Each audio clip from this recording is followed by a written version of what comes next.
we had another video before where we discussed the impact of time in our cash flow. And I really believe the enemy here is time. We don't pay attention to time as we should. And we could say it's planning and it's a big factor, but there's a lot of things that affect time and consequently cash flow that are completely out of our control. So I'm going to tell you, share with you, there's a couple of things that make you lose money right after the award. And you don't even have, you're now in the execution phase, let's say, it's past pre-construction. However, time, the fact that you cannot start working because you don't have an NTP is going to affect you. So NTP, having NTP on a timely, it's an important factor and you don't have control over that. So watching your cost, hear me, watching your cost very closely in a project that you designed to with a certain budget, with a certain criteria, with a certain framework, a certain plan on how to execute. If you don't have NTP, if the NTP, you have an award, but you don't have an NTP. And the other scenario is, you know you're the lowest bidder. They told you, you probably are the one that is going to get this contract. But I have seen many times projects, and even if they don't tell you, they send you a document saying, confirm that you will maintain the price for the next 3 months, 6 additional months, whatever. And you want to do your due diligence at that point. But the point I'm trying to make is time is a factor, and you want to watch your cost because it will affect you. The decisions you make, if they are related to cost, will affect you. And it's a hard balance. It's like, what do I do first? This is a strategic move that you want to make sure that you are making and watching how it impacts your direct cost and your overhead, because everything will be reflected in the bottom line. So when you submit a price, again, time is a factor and it will affect your cost. You want to make sure that you are watching that. Then we ask, oh, what happened here? Well, you're spending money way before you have the right to do it. So be conscious, is it an investment or that you will recuperate, or is it a cost? Or can you wait on a decision? Example,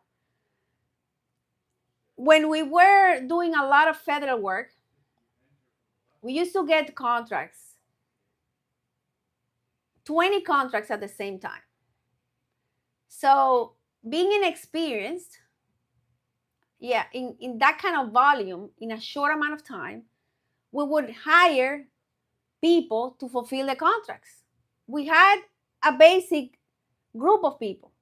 But when you were doing federal work, you want the federal government tells you, I want a project manager, I want a safety officer, I want a quality control, I want a project manager is mostly not a requirement, but you need it. So building your team with the expectation of what's going to happen in the future, so you fulfill 100% to the best of your ability, it's a balancing game, because you will lose money if you don't take in consideration time. So I want you to be very cognizant on how project overhead costs, and how general overhead costs affect your bottom line. Let me repeat what I said, because I really want you to get this.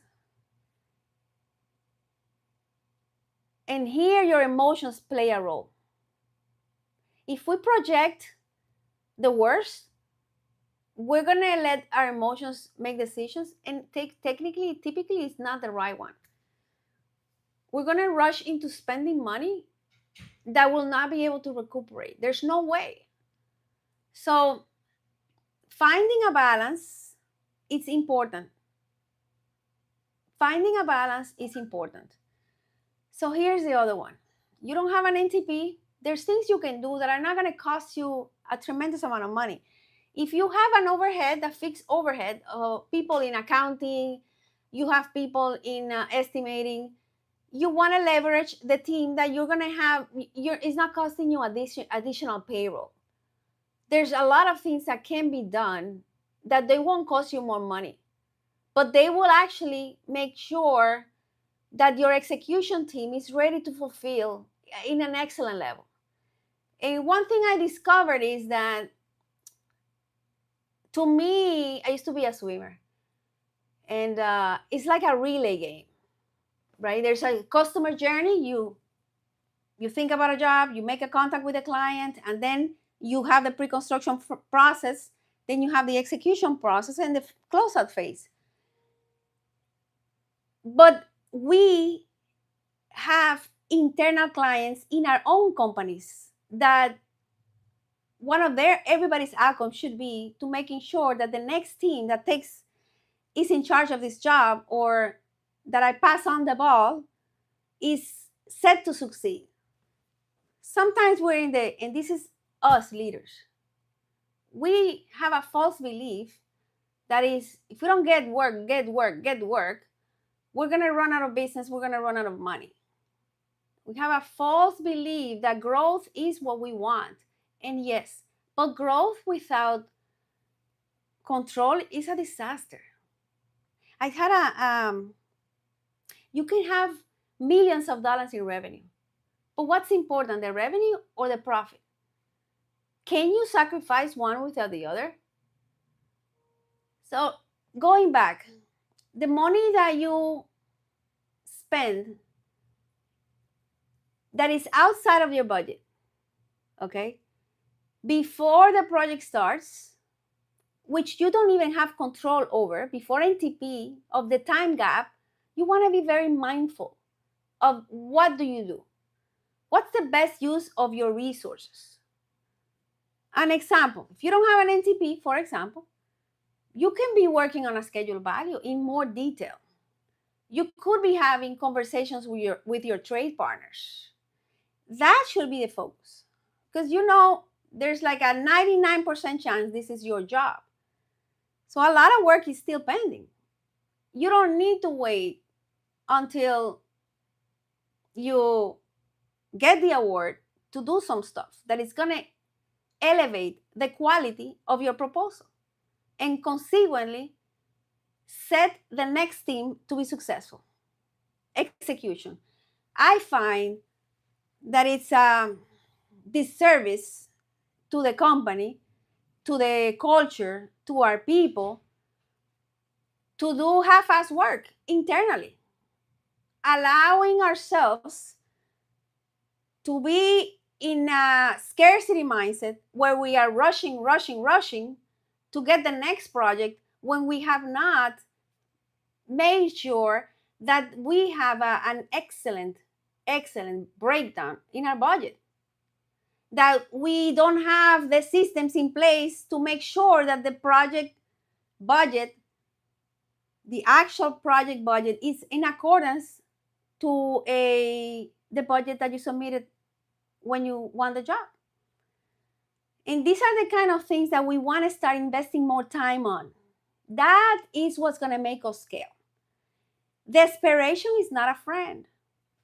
I used to be, what's the next job? It's like a scarcity. It's almost like in fear all the time. And that is, my friend, exhausting. I don't want you to make the same mistakes I made. That's tiresome. But there is an abundance universe. If you approach every project from an abundance mindset, being grateful for what you already have, instead of just starting to rush on the next one, without doing the homework that is going to really guarantee that you will create wealth for you and for your employees, and you are going to be able to have enough, more than enough.